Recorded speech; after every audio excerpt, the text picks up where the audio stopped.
Gracias. Buenos días. Vamos por decisión del presidente, a presentar algunos datos relevantes sobre el juicio que se lleva a cabo de carácter civil en el estado de Florida en contra de Genaro García Luna y de una serie de personas y de empresas que formaron parte de la red de corrupción encabezada por este sujeto. Durante el tiempo que Genaro García Luna ejerció su cargo como secretario de Seguridad Pública del Gobierno Federal y posteriormente a ello, tejió una red de corrupción y lavado de dinero para beneficio personal y de sus socios cercanos. Bajo auspicio de García Luna, un conglomerado empresarial familiar que opera en distintos países obtuvo 30 contratos con diversos órganos de seguridad pública en México, a partir de los cuales se extrajeron recursos públicos por un monto de 745.9 millones de dólares y sigue el examen de otras operaciones. No hemos terminado.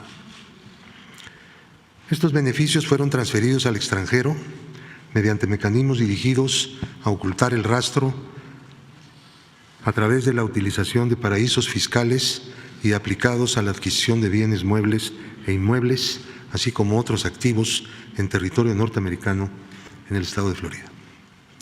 El actual Gobierno de México, por conducto de la Unidad de Inteligencia Financiera de la Secretaría de Hacienda y Crédito Público, identificó la red de corrupción de García Luna, su forma de operación, los montos y la ruta que siguieron los recursos. En consecuencia, incluyó en la lista de personas bloqueadas a quienes participaron en esta confabulación y presentó denuncias ante la Fiscalía General de la República el 24 de diciembre de 2019 por hechos relacionados con delitos de corrupción, delincuencia organizada y operaciones con recursos de procedencia ilícita, conocido como lavado de dinero. El Gobierno mexicano presentó una demanda civil el 21 de septiembre de 2021 ante el Tribunal del 11º Circuito Judicial del Condado de Miami-Dade, Florida, para la recuperación de los activos adquiridos con los recursos extraídos del erario mexicano y ubicados en ese estado norteamericano con la intención de resarcir el daño generado al estado de nuestro país. El proceso civil es independiente al juicio penal al que está sujeto García Luna en Brooklyn, Nueva York. En cuanto a México, los procesos penales siguen su curso y el Gobierno espera que abarquen también los peculados y contrataciones indebidas cometidos mediante redes de corrupción encabezadas por García Luna durante 20 años, incluyendo dentro de estos los 6 años del gobierno anterior, en que siguió operando esta red de corrupción de García Luna, cuando ya no era servidor público. Tenemos un listado de 40 contratos que se llevaron a cabo y que fueron instrumentos para la comisión de delitos de corrupción. Y el producto de la inmensa mayoría de estos contratos, por 745.879.384 dólares con 78 centavos hasta este momento. Estos recursos, producto de estos 40 contratos que se van a dar a conocer, todos, son los que están en este momento en el juicio civil de Florida. El Tribunal de Florida, las personas demandadas son Genaro García Luna, Linda Cristina Pereira de García Luna, Mauricio Samuel Weinberg López, Jonathan Alexis Weinberg Pinto, Silvia Donna Pinto de Weinberg, Nathan Vancier Taub, José Francisco Niembro González y Marta Virginia Nieto Guerrero de Niembro. Hay una lista de 44 empresas que fueron utilizadas en esta trama de corrupción. Voy a mencionar no todos los contratos, puesto que son muy largos, pero vamos a poner como ejemplo de lo que estamos hablando el uso que se le dio a estos recursos por parte del grupo empresarial que tiene su sede en los Estados Unidos y que fue organizado por García Luna para llevar a cabo todas estas contrataciones que resultaron ser ilícitas durante el tiempo que este individuo fue servidor público y durante los 6 años posteriores. En total 20 años, como ya se señaló.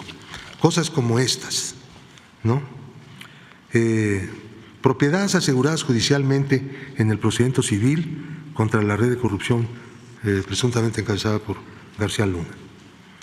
El comprador Península CAS, un valor de mercado aproximado de este inmueble de $768,381. Península Más adquirió 807,741 tiene el valor aproximado de este inmueble. Jan Ocean, 1,180,800. Estamos hablando de puros dólares. Aquí no hay pesos. Ocean, por un valor aproximado actual de 1,134,000. Jan Ocean otra vez, 314,880, el valor de un inmueble. Otra vez de Jan Ocean, $566,114. Jan Ocean, 557,688. Brill, 5,002, así se llama esta razón social. 1,150,000 es aproximado el valor de este inmueble. Otra vez Jet Ocean con otro de 151,630. Península Sand tiene uno de 745,872. Village Bay tiene uno de 262,656. Best tiene uno de $4,200,000. Silvia Donna Pinto de Weinberg tiene uno de 2,232,876. Delta Integrator tiene otro de 555,800. Delta Integrator tiene otro más de $900,000. Delta Integrator tiene $510,965. Delta Integrator tiene otro más de la esposa de la persona mencionada por $509,961. Yagra posee uno, $469,806. Marta Virginia Nieto Guerrero tiene uno de $911,232 para un total de $17,930,402. Son inmuebles asegurados por la Corte norteamericana en el proceso civil que inició el Gobierno de México para recuperación. Hay una serie de cosas que no son inmuebles, que son muebles, que son por 21,725,419 que fueron vendidos antes de la iniciación del juicio, pero que de todas maneras forman parte del juicio para ser recuperados. Hay una serie de vehículos que llaman mucho la atención, que fueron comprados con este dinero defraudado al pueblo de México a través de esta trama de corrupción que operó,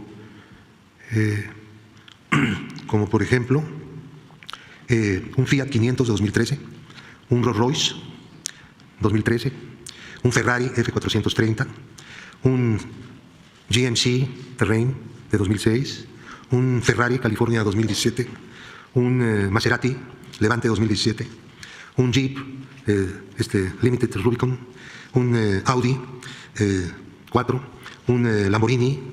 Están ustedes viendo del lado izquierdo el nombre que aparece como propietario y todos están en la trama, todas las personas. Un Jeep Grand Cherokee, un Cadillac Escalade Premium 2015, un Mini Cooper, un Toyota 2015, un Honda Element, un remolque, un Smart, otro Lamborghini, Huracán, un Tesla, un Mercedes-Benz de 2005, un Land Rover de 2018, un Toyota Camry, un Sea-Ray, un Mercedes-Benz 2011, un Bentley convertible Continental, una embarcación Scout de 2014, un Fiat Cabriolet, un Nasdaq, un Ford Mustang 1970 de colección, un Mercury Montego 75 también, un Ford Mustang también de colección 1967, otro del año 69, otro del año 70, otro más del año 70, una Harley Davidson del 2007, otra más del 2009, un Ford Mustang 1970, un Ford Mustang de 1968, también de colección, un Mercedes-Benz 2012, otro Mercedes-Benz 2010, un Jaguar sedán 2011 y una motocicleta. Esta lista es una lista todavía parcial. Es producto de una serie de investigaciones completamente comprobadas que se han realizado, porque con el dinero que se robaban compraban cosas con el propósito de mantener el dinero en situación de lavado. De todos los que intervinieron en esta trama.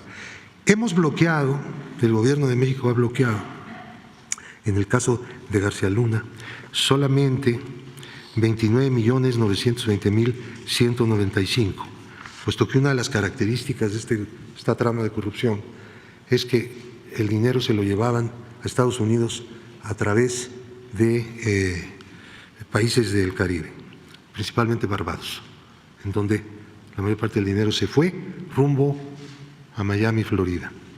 Entonces ellos no tenían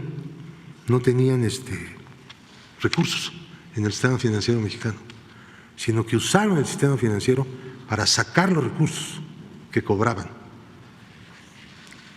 en los contratos que García Luna promovía que se hicieran con dependencias públicas de México.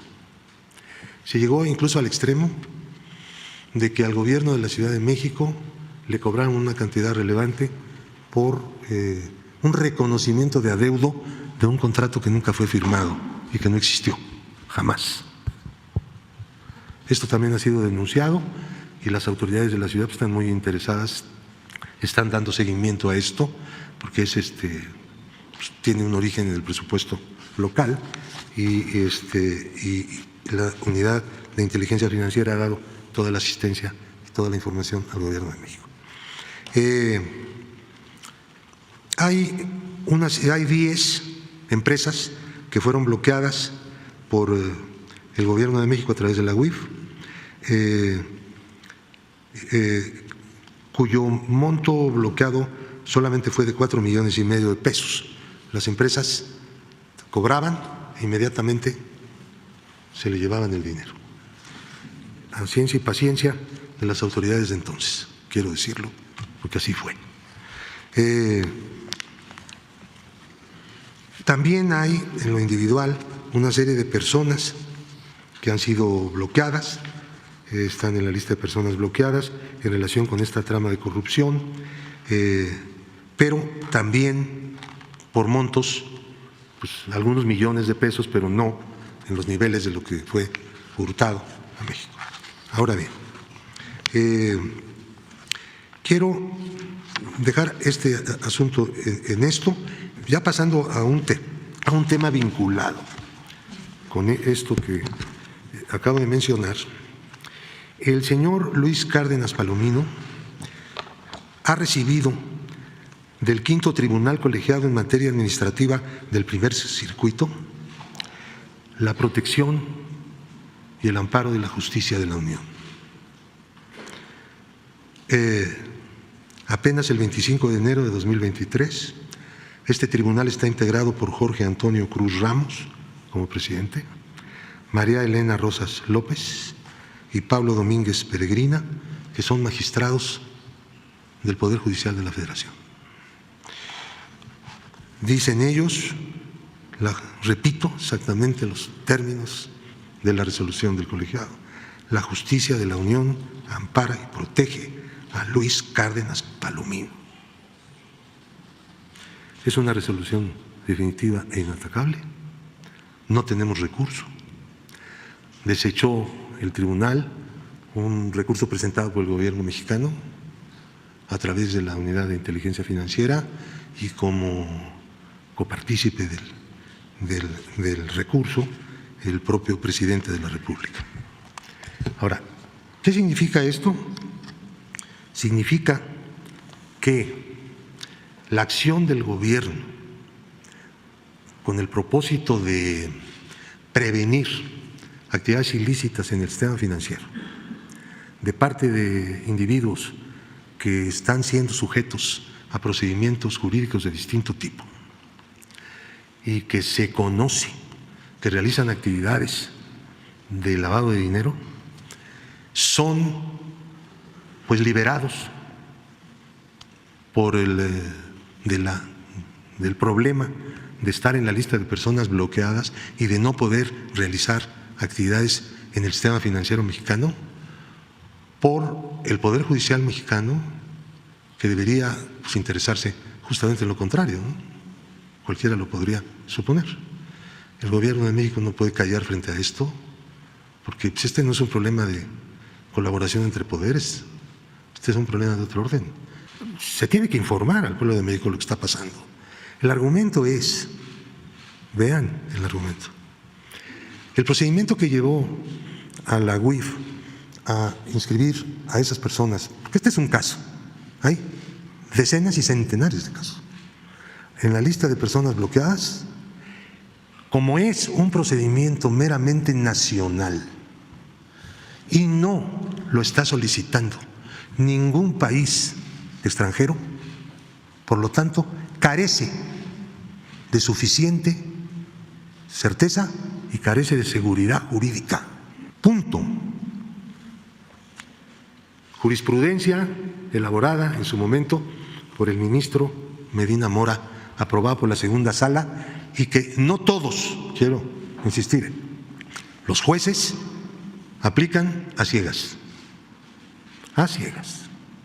No solamente es un criterio malinchista, es un criterio que sirve para convalidar actividades ilícitas, proteger no solamente a criminales de la delincuencia organizada, sino especialmente a los corruptos, ex servidores públicos, etcétera, todo ese tipo de cosas que hemos tenido. Entonces, pues yo quiero que se entienda que no se está persiguiendo a nadie ni por sus ideas ni por sus posiciones políticas, simplemente lo que se está haciendo es cumpliendo con la ley. Uno de los instrumentos es justamente el bloqueo de las cuentas, que es de tipo preventivo. Esto se hace ahora junto con la presentación de denuncias. Hay jueces que han llegado incluso a prohibir que la información de inteligencia financiera pueda ser entregada al Ministerio Público. Y entonces quedan las personas que están siendo protegidas por esos jueces en situación de impunidad total. Porque para judicializar sobre el delito de operaciones con recursos de procedencia ilícita, mejor conocido como lavado de dinero, se requiere forzosamente la denuncia de la UIF, según el Código Penal Federal, en su artículo 400B. Por eso, al momento en que se impide que el gobierno pueda utilizar los datos obtenidos legalmente, sin duda, del sistema financiero, de personas, sobre todo personas expuestas políticamente, los están dejando en la completa impunidad. Nunca podrán ser entonces ya denunciados, ya no digamos inculpados por este delito. Yo creo que entre las tareas, si me lo permiten, que tiene el país es hacer un ajuste en estos criterios, porque son instrumentos de impunidad que debemos impedir. Hay que convocar esta lucha con mucha fuerza. Con ese amparo yo tengo que firmar un acuerdo para sacar de la lista de personas bloqueadas a un señor llamado Luis Cárdenas Palomino, conocido delincuente, exfuncionario público, que se encuentra preso, por cierto, en una cárcel de los Estados Unidos. Un juez le da un amparo a este señor, vamos al colegiado diciéndole esto es un error. No solamente no debe hacerse en este caso, no debe hacerse en estos casos. Ayuden a luchar para proteger el sistema financiero nacional, pero sobre todo para acotar el espacio de la impunidad y de las la tolerancia a la corrupción. Originalmente fue bloqueado por 5,5 millones de pesos que tenía en una cuenta. Pero estar en la lista de personas bloqueadas no solamente quiere decir que sus cuentas concretas han sido bloqueadas, sino que no tiene ya acceso al sistema financiero. No puede cobrar un cheque, ¿entienden? No puede comprar valores, no puede comprar moneda extranjera. Queda, la unidad de inteligencia financiera no bloquea cuentas. Las cuentas quedan bloqueadas como consecuencia de que las personas son bloqueadas. Ingresan a lo que se llama lista de personas bloqueadas, para que no hagan uso del sistema financiero mexicano para realizar actividades ilícitas. Porque es muy sencillo usar, sobre todo en una economía tan abierta como la mexicana. Estos recibían el dinero y en el momento en que recibían los pagos de estas empresas, en ese momento se iba el dinero a Barbados. Ahí se quedaba en un banco, en una cuenta de ellos, y luego veían la manera de irlo mandando a Miami. Y luego en Miami veían la manera de comprar cosas, casas, hemos hablado de eso, de Lamborghinis, etcétera. Todo eso es parte del sistema de la trama corrupta que realizó Genaro García Luna.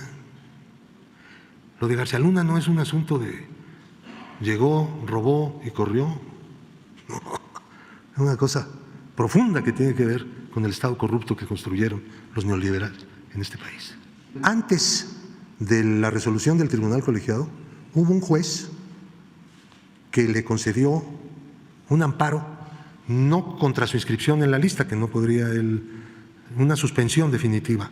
El juez no puede hacer eso, pero sí puede ordenarle a la UIF que desbloquee la cuenta concreta.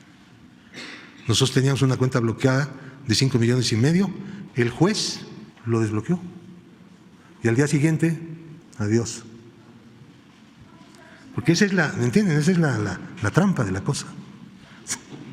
Los nombres que presentamos ahorita, les quiero decir que todo el dinero se lo llevaron a Miami. No operaban en relación, operaban con independencia, pero sí tenemos una relación financiera concreta en un caso.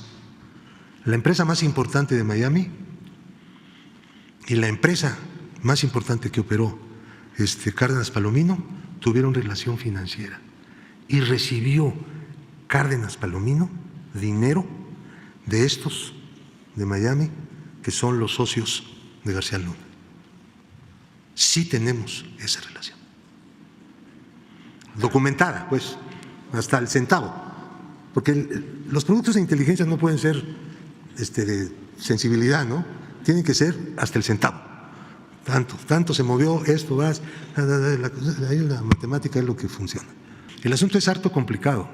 En el caso de García Luna se pudo por el conducto que tomaron para llegar a Miami, el que él se fue allá y el que este conglomerado empresarial del que estamos hablando, de Miami, una transferencia de $10 millones a García Luna.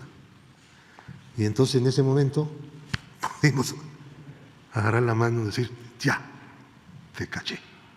El monto son 745.879.384 $78. Eso fue lo extraído hasta ahora. Nosotros no tratamos de molestar absolutamente a nadie, ni hacer campañas de nada. Simplemente es lo que vemos todos los días. ¿Cuántas personas salvan la situación? Porque un juez sencillamente le da el palomazo y vamos. Lo que hay que reformar es la mentalidad, la conducta y alejar de intereses extraños a los que están ahí.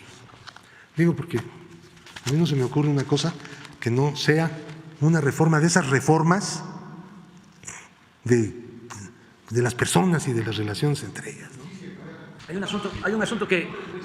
un asunto que explica, mientras buscas el nombre del juez, hay un asunto que Pablo puede exponer bien. bueno, tiene la experiencia en haber sido el precursor de la desaparición de la partida secreta.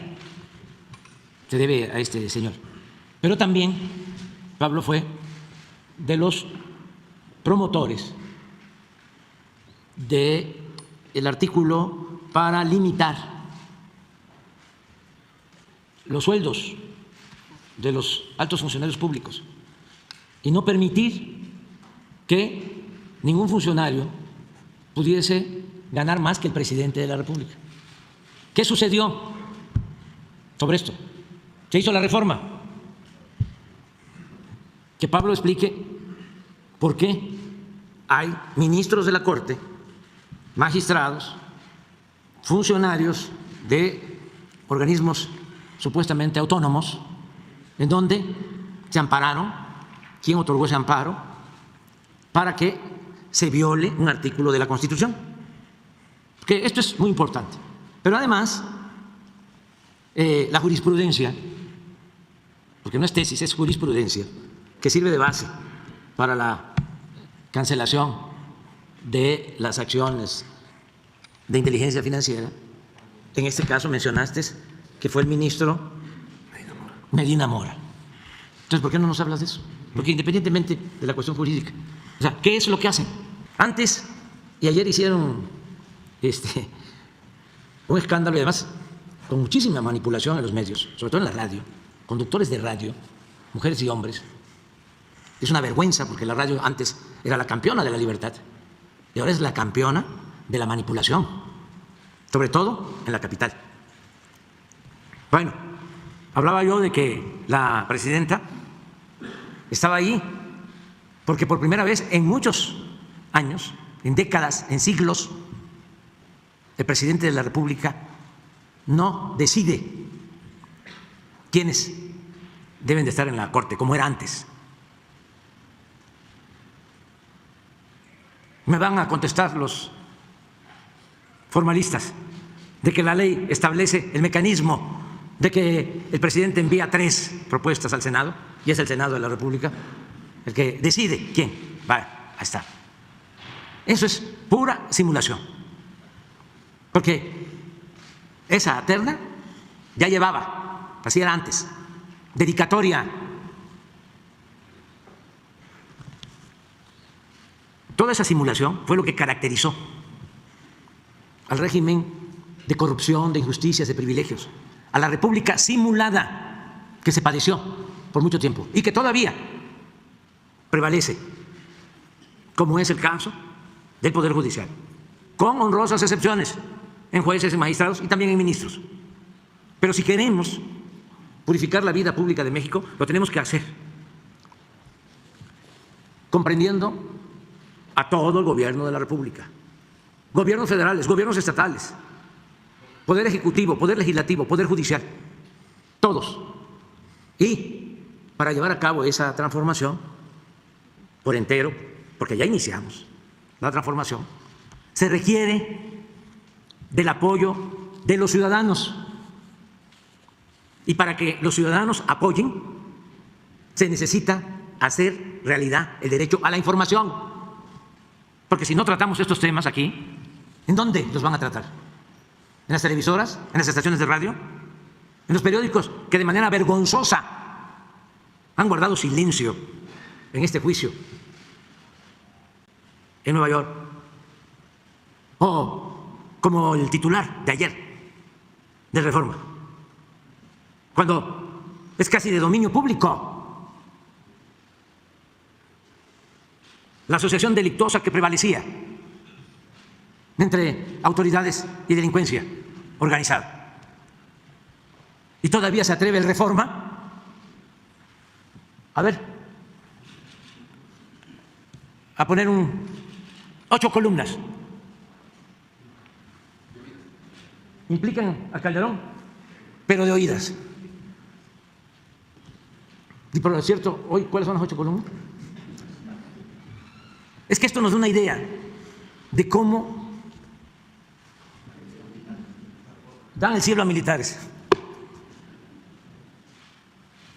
Se volvió usted ya ángel, general. Este es el periodismo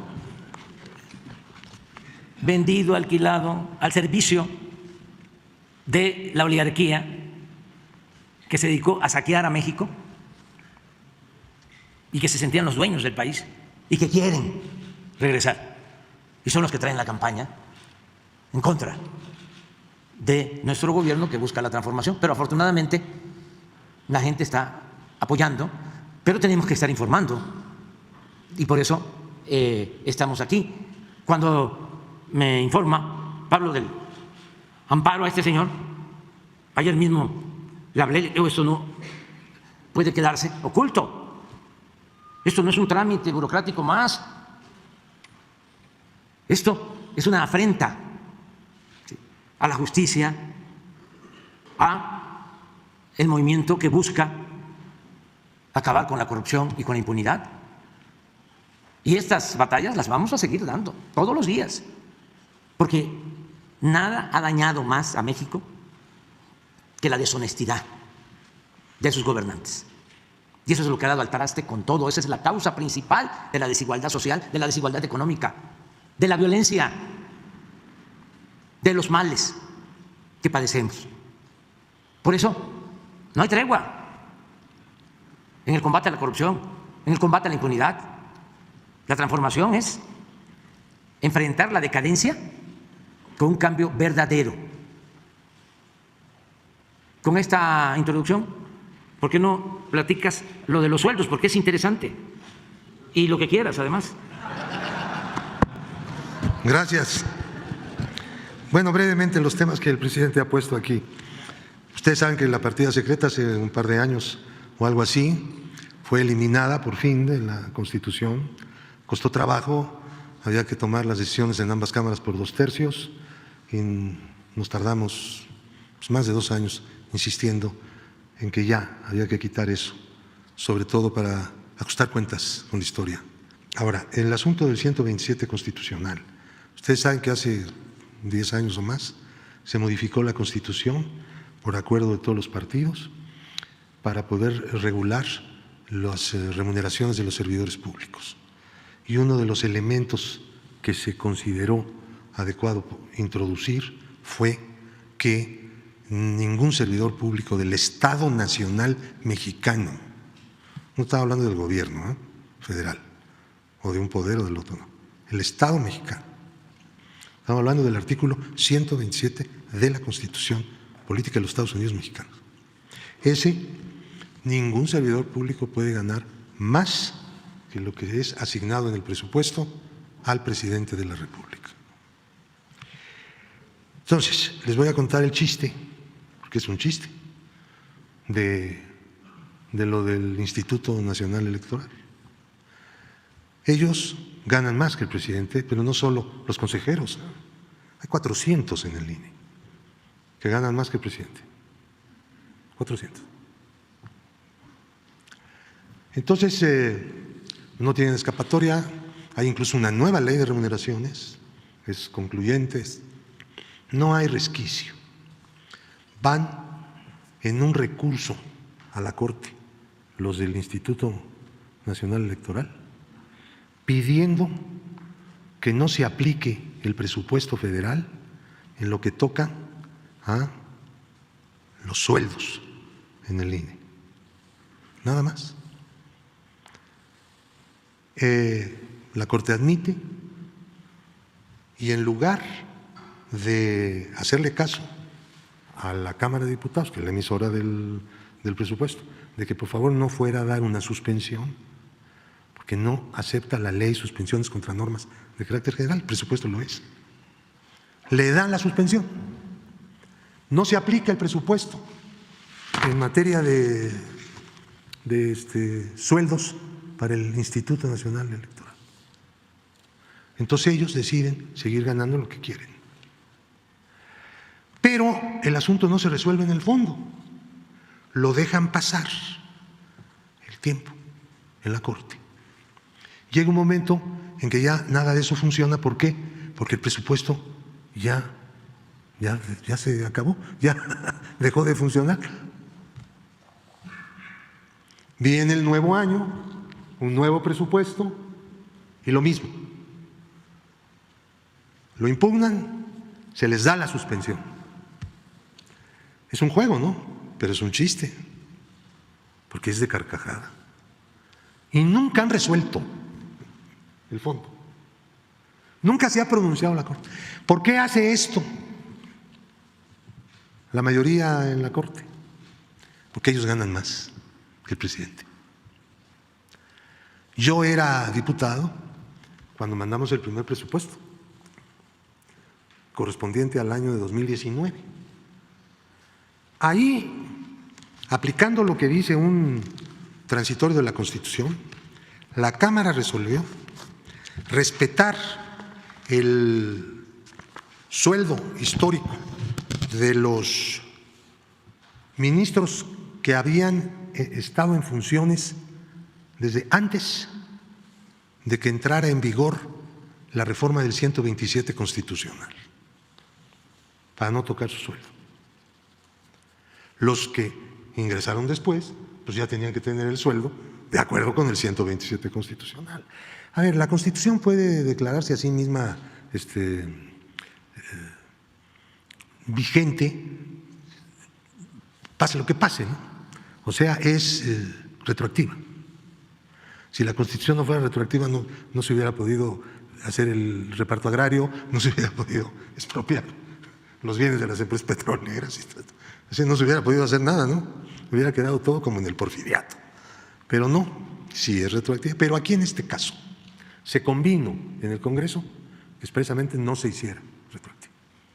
Bien, una consideración para los ministros. Pero han abusado. Ya de esos ya creo que nada más hay uno. Ya los demás ya están fuera de este término. Siguen ganando más, ellos deciden lo que ganan. No es correcto que nadie en el país que sea, por más poder que tenga, decida cuánto va a ganar. No es correcto. Es algo ofensivo contra la República. No un asunto de grillas. No importa tanto lo que se están embolsando. Lo que importa es que esa arrogancia de autoasignación del sueldo pues es un golpe brutal al sistema democrático republicano que debe haber en un país, ¿no? Esa es la lucha. Termino, presidente, con el asunto de Medina Mora. Sí. Último. Este también es algo dramático, tragicómico.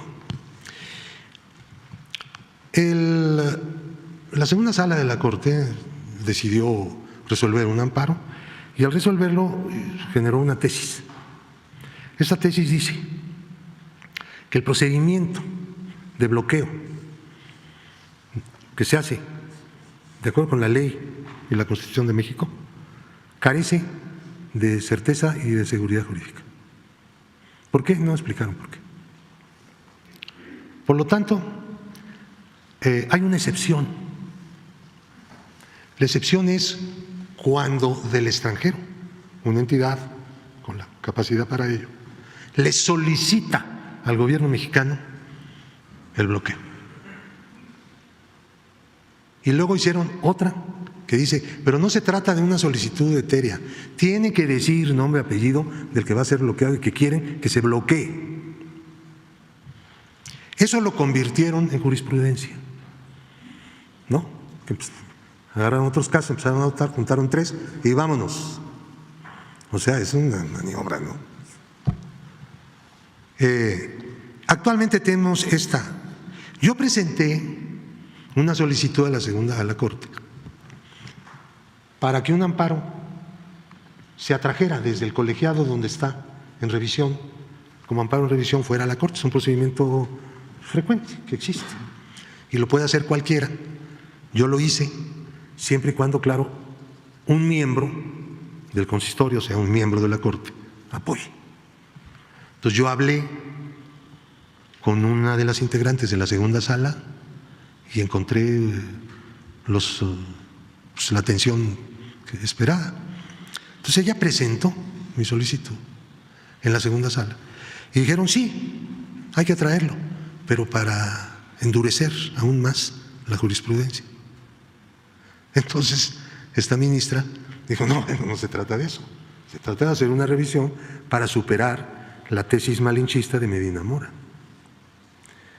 Se quejaban algunos poderosillos en aquel entonces que los ponían en la lista de personas bloqueadas y también algunos poderosos delincuentes.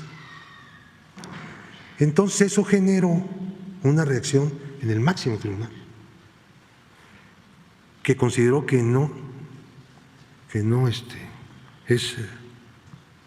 garantiza seguridad ni confiabilidad el procedimiento de bloqueo.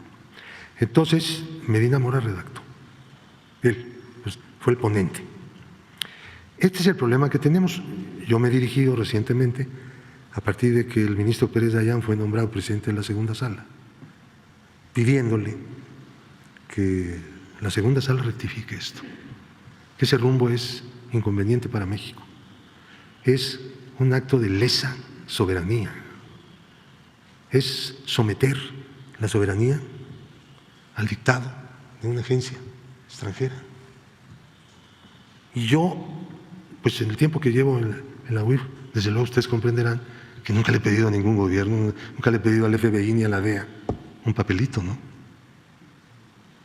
No, porque pues eso es someternos no a ellos, someternos a ellos por decisión de nuestra propia Corte. Yo no admito que la Corte pueda hacer eso.